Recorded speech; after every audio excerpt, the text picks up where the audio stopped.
it is always equals to the ratio of proportional sides.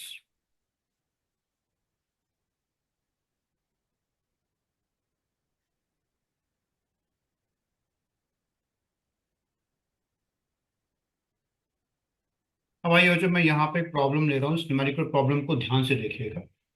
मुझे ये कहा गया है कि सपोज करो आपके पास दो आइसोसेलेस ट्राइंगल है। Look at the question carefully. मेरे पास है to isosceles triangle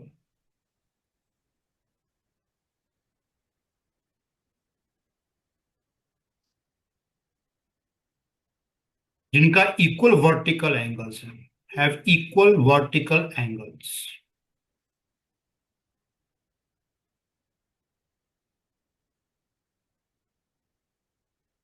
and the areas are in the ratio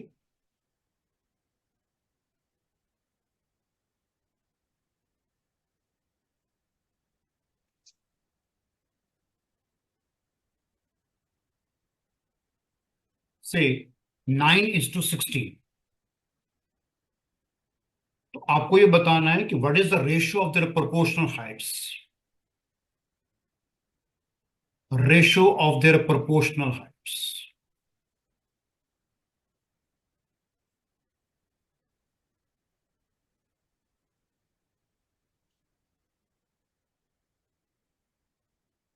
देखिए जो क्वेश्चन को पहले समझना कि दो आइसोसेलेस ट्राइंगल आपके पास है, इक्वल वर्टिकल एंगल्स हैं, ठीक है, और एरियाज उनके रेशियो में दे रखे 9:16। You have to find the ratio of their proportional Heights.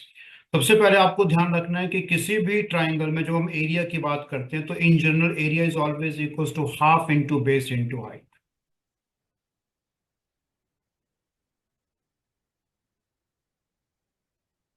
ठीक है, दूसरी बात वजह आपके पास जब सिमिलर ट्राइंगल्स हैं, क्योंकि इक्वल आपके पास वर्टिकल एंगल्स हैं, जब सिमिलर ट्राइंगल्स की बात करता हूं तो इस केस में गुरमन हम सीधी सी बात करते हैं वजह कि आपके रेशियो ऑफ द एरियाज जो होगा it is always equal to ratio of the square of proportional heights. तो रेशियो ऑफ द एरियाज जो है is always equal to ratio of the squares of proportional heights.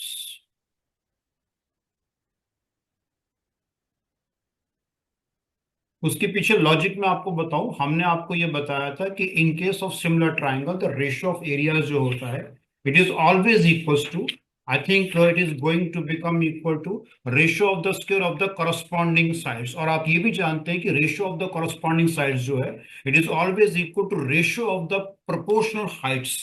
तो automatically जब Yes, sir. Ratio of the square of the corresponding sides होगा तो वैसे आपका ratio of the square of proportional Heights भी हो जाएगा। आई होप आप मेरी बात समझ गए होंगे। Yes, sir. तो अब आप मुझे बताओ जो इस क्वेश्चन में ये बताइएगा रेशियो ऑफ द एरियाज अगर ratio of the square of proportional Heights है, सो आई थिंक मेरा ख्याल है यहां पर आप समझेंगे कि पहला जो आपका सिमिलर जो आपका ट्राइंगल है जिसमें आपको कहा है कि वर्टिकल एंगल्स को आपने इक्वल लेना है, एरियाज का रेशियो आपको दिया हुआ है। तो मुझे ये बताओ कि ratio of the square of the proportional heights, तो मान लीजिए पहले वाले का हाइट जो है वो आपका h1 है, तो h1 स्क्वायर डिवाइड बाय आपके पास h2 स्क्वायर जो है I think that is equal to the ratio of the areas which comes out to be equal to 9/16 और नॉट। बताइए ठीक लिखा है मैंने? Yes, sir.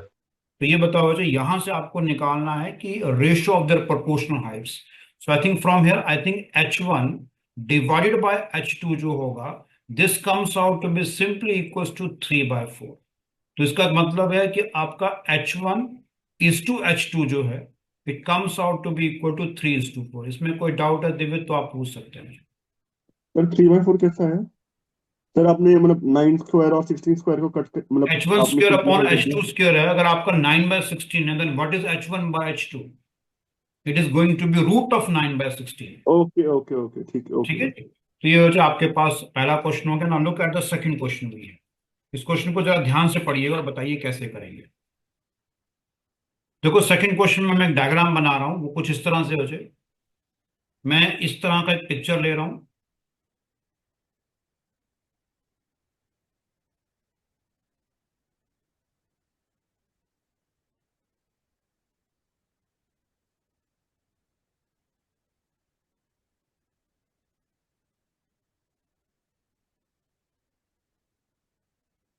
ये आपके पास सपोज करो कैपिटल ए है, ये वर्टेक्स आपका कैपिटल बी है, ये वर्टेक्स आपके पास कैपिटल सी है, this is going to be P, और ये आपके पास क्यू है।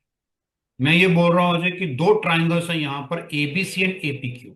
सो मैं यहां पे क्लियर कट बता रहा हूं कि triangles ABC and AP Q are similar.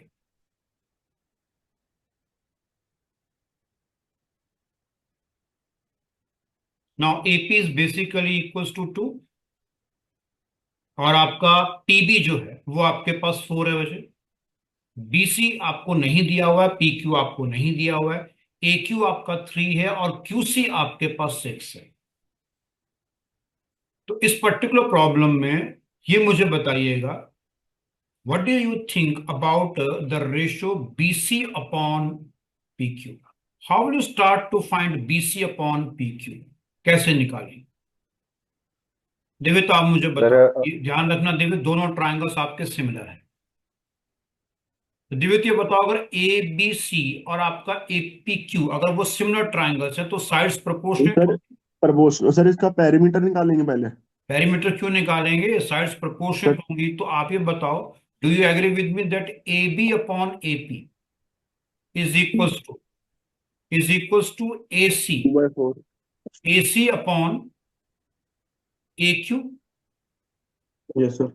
and that should equals to, I think, BC upon PQ, isn't it? Yes Because sir. the two triangles are similar, so remember the sides must be in proportion. Okay. तो दिव्य बताओ, यहां से हमें निकालना क्या? We have to find BC upon PQ. So now okay tell me, how will you find BC upon PQ? Sir 2/4 equals to 3/6 to और by equal four remember, 2/4। ध्यान से बोलिए मुझे। आप देखो ना, BC अपॉन PQ निकालना चाहते हैं, इसको हाँ निकालना जी। चाहते हैं, तो आप चाहे इसका यूज करो चाहे आप RN इसका यूज करो, you are getting the same answer. Sir 1/3। कितना आएगा जी? 1/3। ध्यान से देखिए उसे।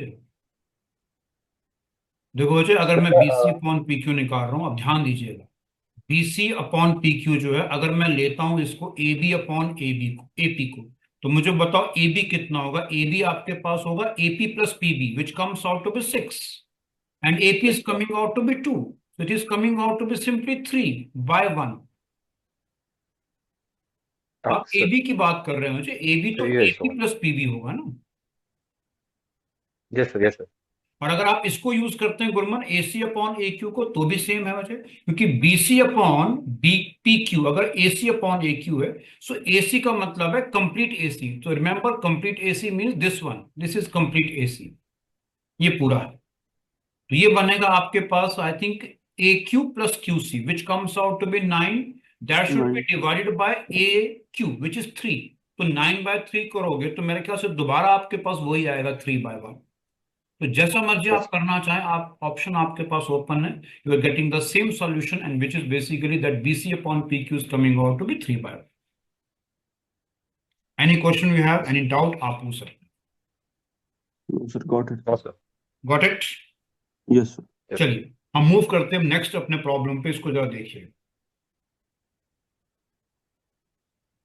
तो ये क्वेश्चन आपको अपेयर हुआ है इन द एग्जामिनेशन, मुझे इसका ईयर याद नहीं है। इसमें ये कहा है कि triangle ABC and triangle PQR, ABC and triangle PQR are similar.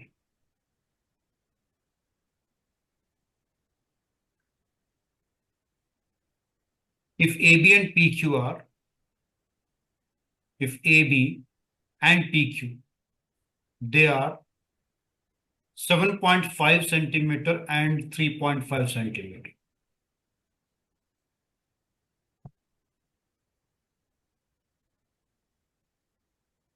Now tell me, what is the ratio of the areas of two triangles? अरे ना, आप बताएंगे।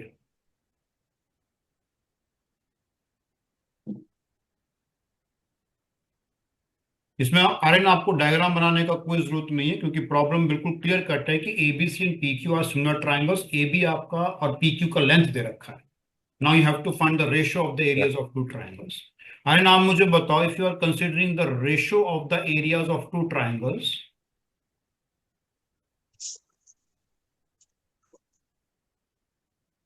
I think it is equals to ratio of the square of the corresponding side, isn't it? Yes, sir. Sir It is equal to 7.5 ratio of the 3.5 का square. ratio of the square of the corresponding sides.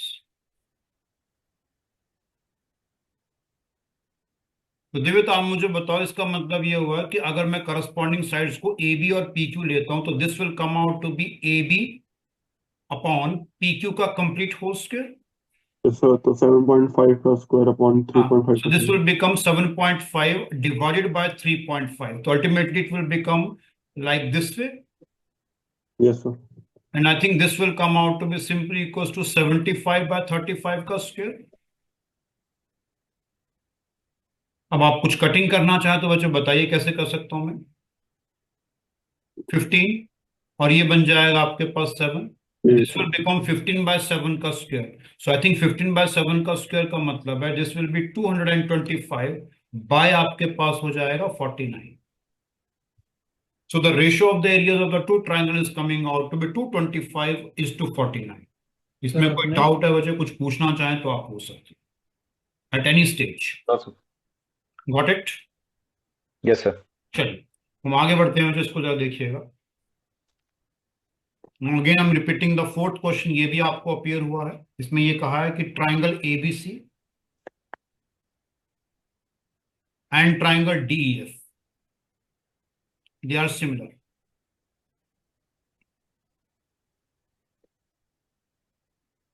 If their areas are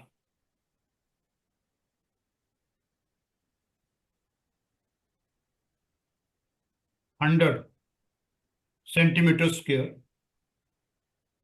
and 49 centimeters square, and AB is 8.2 centimeter.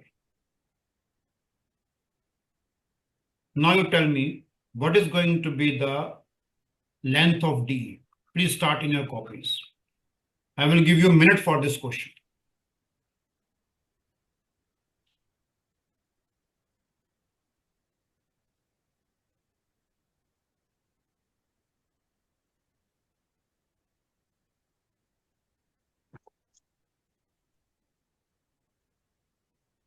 ABC and DF are similar triangles if their areas are 100 centimeters square and 49 centimeters square, and the length AB is 8.2 centimeter. You have to find D.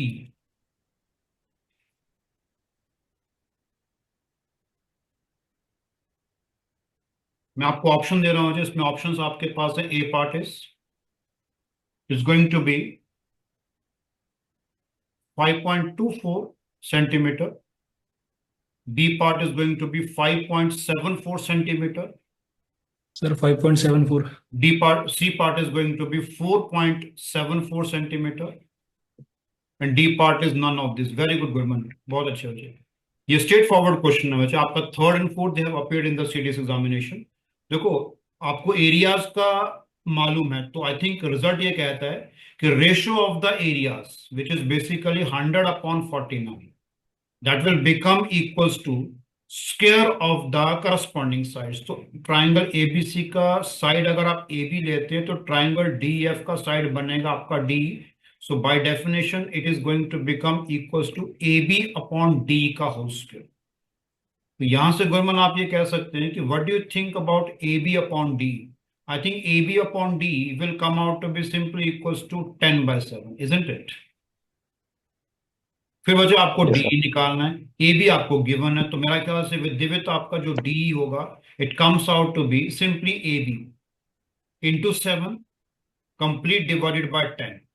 So I think this will come out to be 8.2 into 7 divided by 10. The answer will come out to be simply equals to 5.74. Wonderful, बहुत अच्छे। आप अगर इन problems के ऊपर पकड़ लिए ना आपने, तो आप और थोड़ी सी जिसमें एडवांसमेंट स्टेज होगी ना, वो भी आप इजीली कर सकते हैं। चलिए हम आगे बढ़ते हैं बच्चों, जरा सुनिएगा उसको ध्यान से। Look at the next result we have. अब नेक्स्ट रिजल्ट को बहुत ध्यान से सुनना कि मैं क्या बोल रहा हूं। देखो नेक्स्ट रिजल्ट में आपको एक बात समझनी है, वो ये है कि मैं ना सिमिलैरिटी का जो कंसेप्ट है उसको मैं अब राइट एंगल ट्राइंगल पे लगाऊंगा। तो आपने ये देखना है कि राइट एंगल ट्राइंगल में मैं कौन कौन से ट्राइंगल्स को सिमिलर करके इंपॉर्टेंट रिजल्ट्स निकाल रहा हूं। तो अपनी स्क्रीन के ऊपर देखिएगा ध्यान से। देखो ऐसा हो जाए, ये मेरा एक पिक्चर है, मैं इस पर थोड़ा टाइम डिवोट करूंगा। ये मेरा पिक्चर है।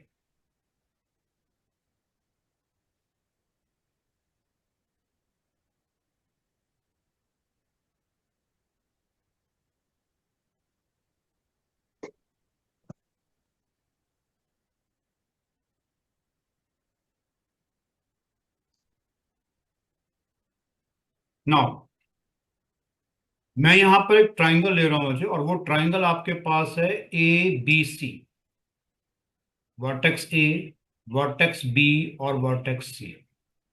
ये आपने क्या किया, ए से आपने परपेंडिकुलर ड्रॉप किया है BC के ऊपर। D is the foot of the perpendicular. अब देखो इसमें समझिएगा, आप क्या करिएगा, एंगल ABC आपका थीटा है। मैं यहां पर लिख रहा हूं एंगल ABC को मैं थीटा ले रहा हूं। तो मुझे लगता है कि अब आपके पास angle ACB will become equals to 90 degree minus theta. उसका मैं आपको कारण बताता हूं। मुझे ऐसा है कि ये जो कंप्लीट एंगल है ना, ये वाला एंगल जो कंप्लीट है, ये कंप्लीट एंगल आपका 90 है। तो of course this angle has to be 90 minus theta.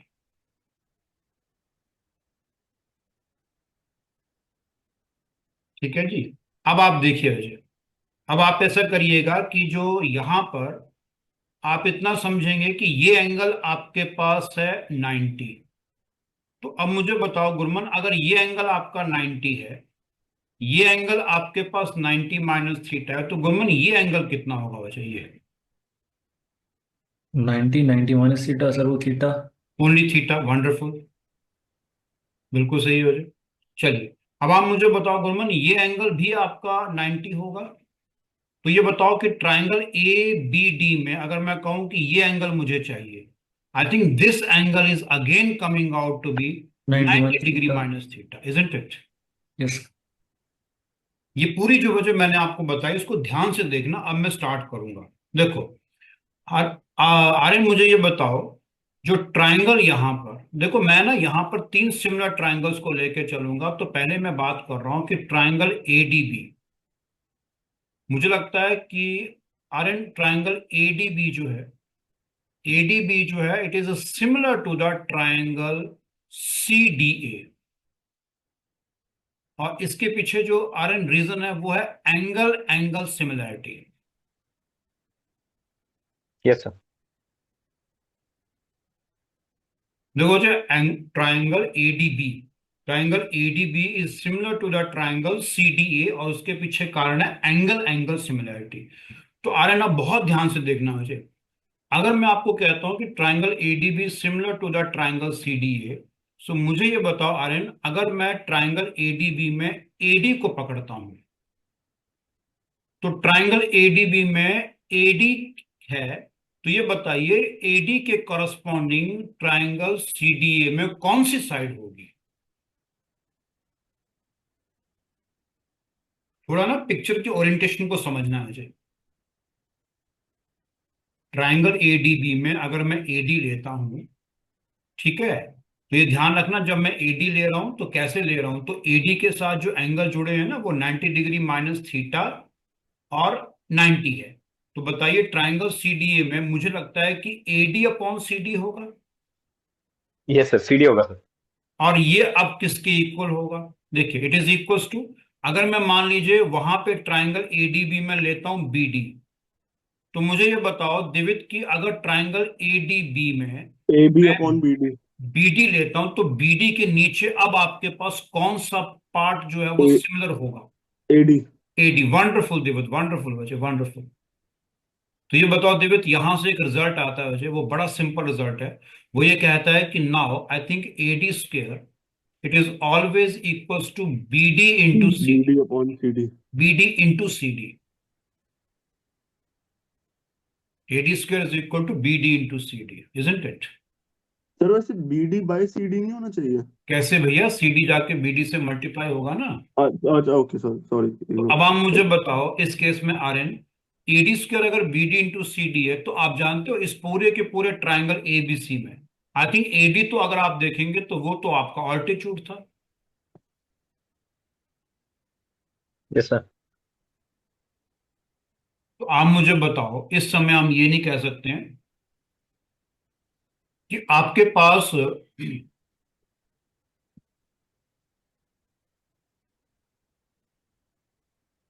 Altitude जो है, now listen to me carefully, कि यहां पर हम अगर देखें तो altitude from the vertex,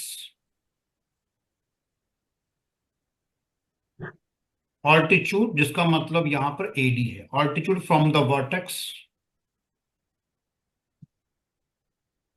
to the right angle to the hypotenuse, to the right angle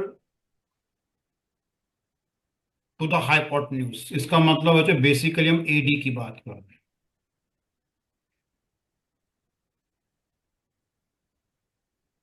तो वो आपके पास RN किसके बराबर आ रहा है? आई थिंक वो अगर आप देखें तो वो आपका BD इंटू CD आ रहा है। RN ये बताओ, अच्छा मैं इसको ऐसे भी तो लिख सकता हूं ना कि AD जो है वो बेसिकली किसके बराबर होगा, वो बनेगा BD इंटू CD, और इस सारे का पावर मैंने ले लिया हाफ। तो मुझे बताओ जब दो वेरिएबल्स का प्रोडक्ट करने के बाद पावर हाफ ले लिया जाए ना, तो मेरा ख्याल से वो बन जाता है ज्योमेट्रिक मीन। Yes sir. तो ये बताओ altitude from the vertex to the right angle to the hypotenuse वो किसके बराबर होगा? वो आपके पास हो जाएगा बेसिकली ज्योमेट्रिक मीन। वो किसका ज्योमेट्रिक मीन होगा? It is a geometric mean of the segments. कौन कौन से सेगमेंट्स? देखो आपके पास ये सेगमेंट्स हैं BD और CD, जिसमें आपने हाइपोटेन्यूज को डिवाइड किया है, is equal to geometric mean of the segments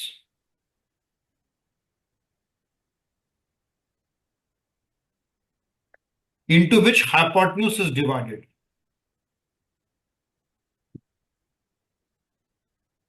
मैं आपको इसको डिटेल में बता रहा हूं, into which hypotenuse is divided।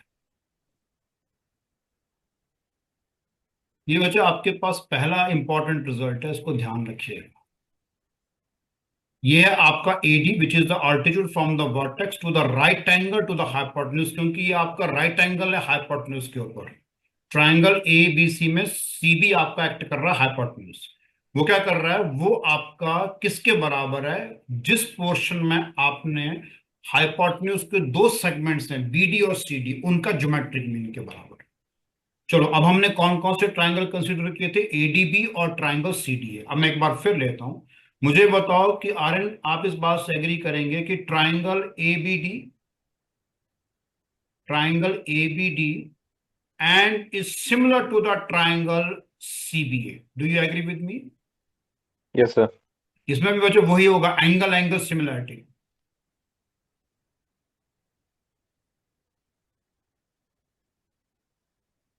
देखो जो मैंने क्या किया ना, ट्राइंगल ABD को मैंने सिमिलर कर दिया विद द ट्राइंगल ABC जो कंप्लीट ट्राइंगल है। पहले मैंने ABD या ADB और CDA को सिमिलर किया, अब मैंने ABD को सिमिलर कर दिया विद द ट्राइंगल CBA। तो अब RN ये बताओ मुझे, अगर मैं यहां पर ABD में अगर मैं BC को पकड़ता हूं, ठीक है जी, चलो ऐसा करते हैं हम ABD में यहां पर ऐसा करते हैं, पहले चलो CBA में अगर मैं BC को पकड़ता हूं, सपोज करो BC, तो मुझे बताओ CBA में BC अगर है तो ABD में कौन सी साइड होगी जो BC के प्रोपोर्शनल? ABD BD। कौन सी वजह? नहीं। AB। AB, very good Gurman, AB AB AB AB होगी ना।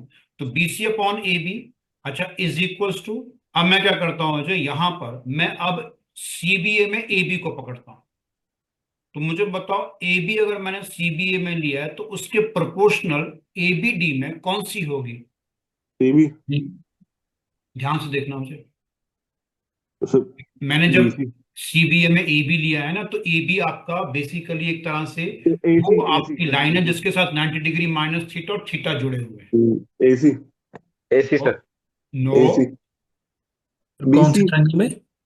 मैं ए बी डी की सीबीए में मैंने ए बी लिया है ना, सर, वैसे देखो ये है पूरा, बी सी सर, बी ये सी देखो ये है 90 और ये थीटा है, ये है ना सर, आपका बी सी सीबीए में। तो बताओ एबीडी में कौन सा होगा जिसमें थीटा और 90 होगा? ये नहीं होगा, अच्छा ए AC सी बी ये सर, और ये होंगे ना। अच्छा बी तो डी क्या हो गया बीडी?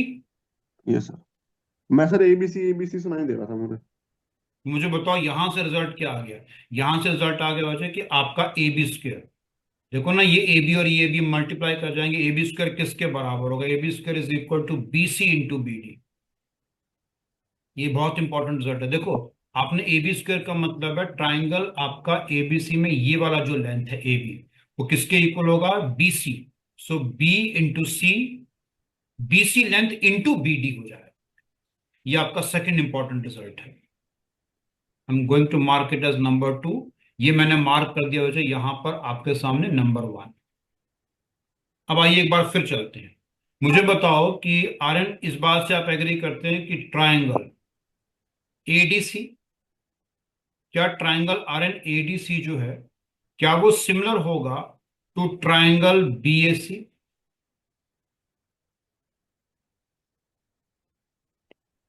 Yes sir. एडीसी जो है वो आपका बीएससी के साथ भी सिमिलर होगा। चलो आर्यन ये बताओ, अच्छा अगर आप इस तरह से बात करते हैं तो मुझे बताओ कि ADC is similar to the triangle BSC. चलो अब आर्यन आप बताएंगे मुझे, अगर मैं आपको ये कहूं आर्यन कि एसी, अगर मैं एसी चूज करता हूं, ठीक है, तो एसी के नीचे क्या आएगा बताओ? अब मैं ये नहीं बता रहा कि मैं एसी कौन सा चूज करूं, चलो मैं आपको ये बता देता हूं कि मैं यहां पर एसी जो ले रहा हूं वो मैं ले रहा हूं ट्राइंगल ए बी सी, यानी बीएसी का मैं एसी चूज कर रहा हूं। तो मुझे एडीसी का कौन सा चूज करना पड़ेगा? AB। नो, ध्यान दीजिएगा, एडीसी में मैंने बीएसी का एसी चूज किया, तो एडीसी का कौन सा सर, चूज करना पड़ेगा? AD ADC का चूज किया सर आपने। हम्म, बीएससी में मैंने एसी लिया, तो मुझे बताओ मुझे एडीसी में किसको चूज करना पड़ेगा? DC very good, very good, very good, Gurman, very good. आप तो मेरे एक्सपेक्टेशन से भी आगे बढ़ गए। वेरी गुड बच्चे, वंडरफुल। अच्छा ये बताओ, अब मैं क्या करता हूं, अब मैं यहां पर ध्यान दीजिएगा, आपने कहा AC upon C D is equal to, अब मैं क्या करता हूं, मैं यहां पर ना एडीसी का क्या लेता हूं बताओ? एडीसी का मैं अब लेता हूं, सपोज करो, सॉरी, एबीसी का मैं लेता हूं बीसी, बीएसी का मैं बीसी चूज करता हूं, तो उसके प्रोपोर्शनल कौन सी साइड होगी एडीसी की?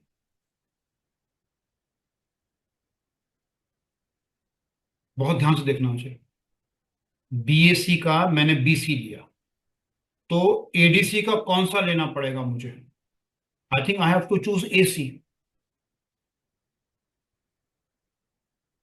देखो वैसे, अगर मैंने ना बीएसी का लिया है बीसी, तो ये बताओ कि ये एंगल 90 माइनस थीटा और ये थीटा, तो आपको देखना है ना कि एडीसी ये है आपके पास, तो एडीसी में कौन सी साइड होगी जहां पे 90 माइनस थीटा और थीटा जुड़े हुए हैं? ये देखो ये, तो कौन सी होगी? एसी नहीं होगी, देखो, तो बीसी अपॉन एसी हो जाएगा। इसका मतलब यहां से क्या बनेगा? यहां से बनेगा कि AC square is coming out to be simply equals to BC into C D हो जाएगा। एक बार ध्यान दीजिएगा जो मैंने क्या कहा। सर वो AC अपॉन CD वाला एक बार समझा दो। देखो ऐसा है ना, जो ट्राइंगल